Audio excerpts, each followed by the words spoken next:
कि ये एक साजिश है, षड्यंत्र है और अगर मेरे ऊपर कोई आरोप सही पाया जाएगा तो मैं स्वतः फांसी पर लटक जाऊंगा। आज लगभग 3 साल के बाद कोर्ट ने मुझे और विनोद जी को बाइज्जत बरी किया है कि इसीलिए तो डगर डगर बदनाम हो गए मेरे आंसू, मैं उनका हो गया कि जिनका कोई पहरेदार नहीं था।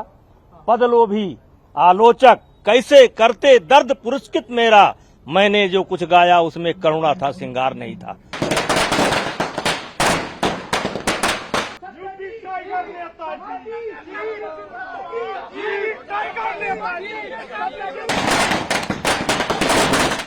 जिस दिन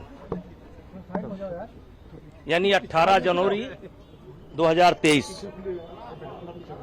को आप लोग यहाँ पर मौजूद थे और तब मैंने कहा था कि ये एक साजिश है, षड्यंत्र है और अगर मेरे ऊपर कोई आरोप सही पाया जाएगा तो मैं स्वतः फांसी पर लटक जाऊंगा। और आज तक मैं उसी बात पर कायम रहा और आज लगभग 3 साल के बाद कोर्ट ने मुझे और विनोद जी को बाइज्जत बरी किया है। सर, एक लंबा संघर्ष आप लोगों ने झेला, जिस तरीके से आपके ऊपर लगातार आरोप लगाए जा रहे थे, जंतर मंतर में प्रदर्शन भी हो रहे थे, ऐसे सर वो कितना वक्त, किस तरह का वक्त आपके नेताओं मैं 15-16 साल से की उम्र से ही संघर्ष देख रहा हूं और मैं हमेशा जो कमजोर थे, जिनका हक मारा जाता था, मैं उनके पक्ष में खड़ा होता था और मुझे अपने आप के ऊपर विश्वास था।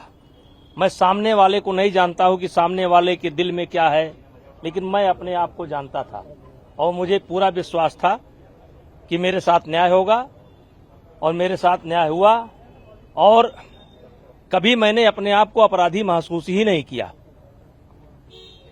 और मैंने एक शेर उस दिन पढ़ा था कि इसीलिए तो डगर डगर बदनाम हो गए मेरे आंसू, मैं उनका हो गया कि जिनका कोई पहरेदार नहीं था।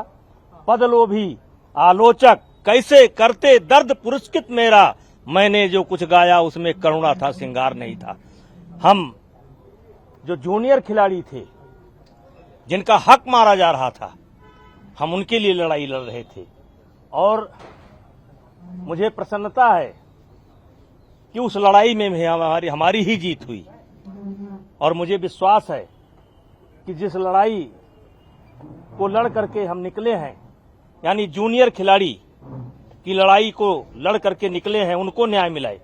अब वो आने वाले समय में हमारे रेसलिंग का परचम पूरी दुनिया में लहराएंगे, मुझे पूरा विश्वास है। रेसलर्स ने आपके ऊपर आरोप लगाए, खासकर विनोद फोगाट, साक्षी मलिक। देखिए, नाम लेने की आवश्यकता नहीं है, नाम लेने की आवश्यकता नहीं है।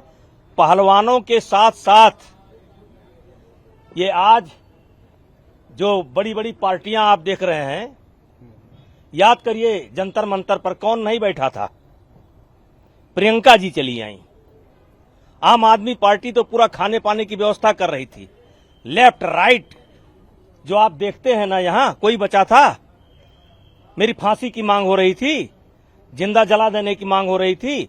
अब वो लोग अपने गिरबान में देखें, समय आने पर जवाब दिया जाए। आगे आगे करते बताओ।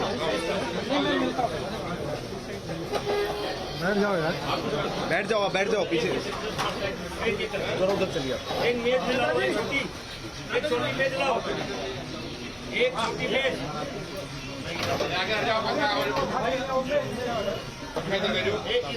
पटाखे से मेरा हाथ जल गया, मेरे पे छिटाया, हानक जला, शर्ट ही जल गया।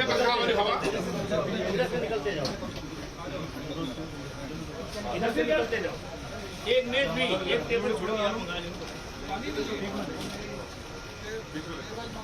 आगे जी, आगे लगाओ।